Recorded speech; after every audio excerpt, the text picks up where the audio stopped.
सोमवार को जैसे ही खबर आई कि छात्र आंदोलन के चलते बांग्लादेश की पीएम शेख हसीना ने इस्तीफा दे दिया है, तो सब लोग चौंक गए।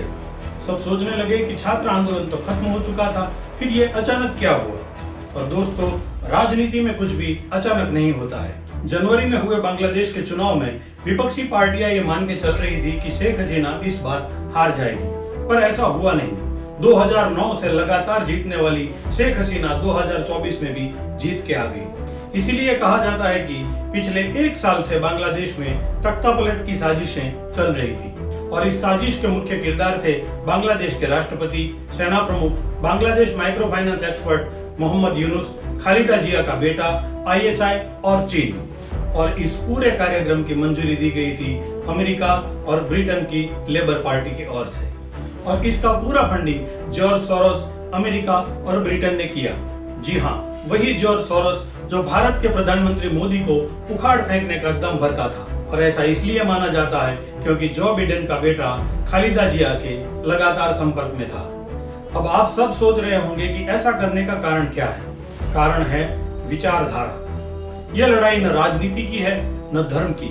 यह लड़ाई है वामपंथी विरुद्ध दक्षिणपंथी यानी कि राष्ट्रवादी विचारधारा की। अब आप सोचेंगे कि बांग्लादेश में जो होना था वो हो गया, हमें क्या।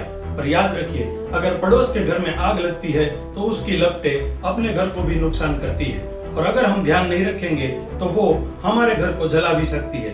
ठीक ऐसा पड़ोसी देश के लिए भी हो सकता है। शेख हसीना के इस्तीफे के साथ साथ भारत के पड़ोसी मुल्कों में वो आखिरी सरकार भी गिर गई जो भारत के साथ अच्छे रिश्ते बनाए रखना चाहती थी। जी हाँ दोस्तों, भारत अब उत्तर, दक्षिण, पूर्व, पश्चिम चारों दिशाओं में कट्टरपंथी विचारधाराओं वाली सरकारों से घिर गया है। पिछले कुछ वर्षों में देखें तो उत्तर में अफगानिस्तान, दक्षिण में श्रीलंका, पश्चिम में पाकिस्तान और अब पूर्व में बांग्लादेश में भी प्रो चाइना और भारत विरोधी मानसिकता वाले कट्टरपंथी नेता सत्ता में आ रहे हैं, जो कतई भारत के हित में नहीं है।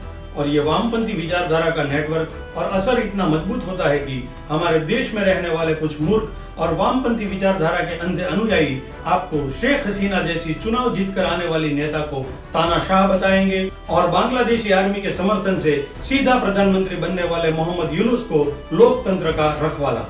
दोस्तों, जिन डीप स्टेट ताकतों ने बांग्लादेश में उथल पुथल मचा दी, वही डीप स्टेट ताकतें भारत में भी उथल पुथल मचाने के लिए सक्रिय थी। आपको याद होगा कि देश में हुए किसान आंदोलन में स्वीडन में बैठी ग्रेटा थनबर्ग ने गलती से एक टूल किट ट्वीट कर दिया था, जिसमें स्टेप बाय स्टेप लिखा था कि भारत में मोदी जी की सरकार को गिराने के लिए क्या क्या करना है, क्या क्या लिखना है। ये सब पैसों का खेल है।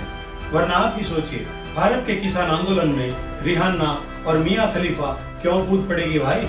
बांग्लादेश जैसी परिस्थितियों से भारत को और प्रत्येक भारतवासी को चौकन्ना रहने की जरूरत है, क्योंकि 2 साल में भारत के चारों ओर किसी न किसी राष्ट्र में इस्लामिक कट्टरपंथी या फिर वामपंथियों के द्वारा तख्तापलट हो चुका है। और ये सबको याद रखना चाहिए कि ये कांग्रेस या भाजपा की बात नहीं, भारत की बात है। इसीलिए चुनाव से ठीक पहले जब राहुल गांधी अमेरिका और ब्रिटेन जाके वर्तमान भारत सरकार को हराने के लिए उनसे सहयोग की अपेक्षा करते हैं, या कांग्रेस के बड़े नेता मणिशंकर अय्यर पाकिस्तान जाके मोदी को हराने के लिए मदद मांगते हैं, ये भारत के लिए बड़ा ही गंभीर मामला बन जाता है। और इसीलिए हम सबको ये याद रखना चाहिए कि घर के चिराग घर को रोशन करते ही अच्छे लगते हैं, घर को जलाते हुए नहीं। और अपने ही घर को जलाकर रोटियां नहीं सेकी जाती। जय हिंद।